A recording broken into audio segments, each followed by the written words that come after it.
Hello guys, good morning. Sa umagang ito, papakita ko sa inyo ang finger exercises. Unang-una, kung paano luminaw ang ating mata. Gano'n lang kasimple ang gagawin natin. Ito, ipapakita ko sa inyo. Ayan.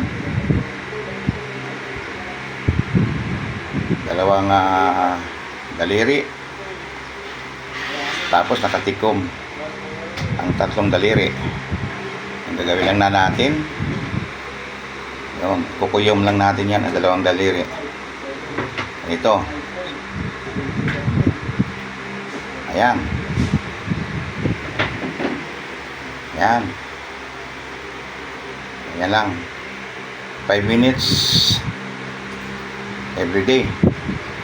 Ayan. Iharap ko. Ganito lang. Yan.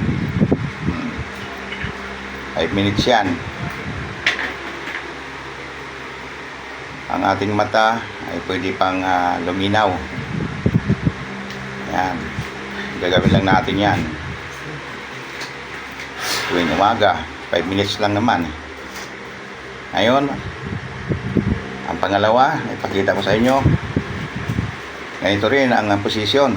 Dalawang daliri pero naka-V. Naka-V with style victory sign.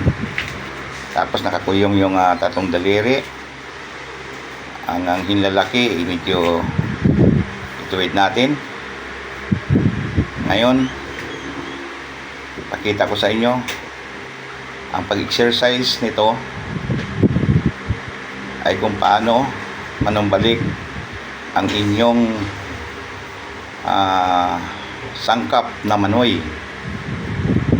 Kung hindi na masyadong masigla, pasisiglahin ito. Tuwing umaga, gagawin nyo 5 minutes rin.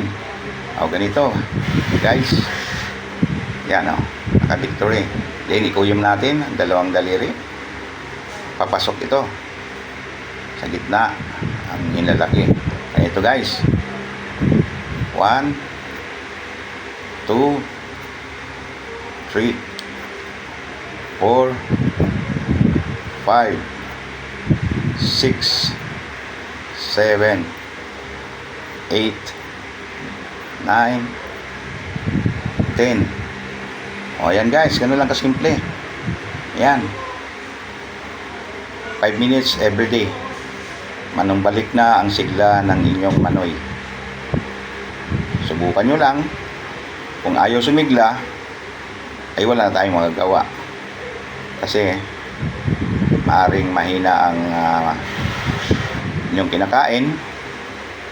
Maaring hindi malulusog na gulay ang kinakain nyo. Ay talagang hindi na magagawa ng paraan. Kailangan ang malusog na pagkain ang kailangan.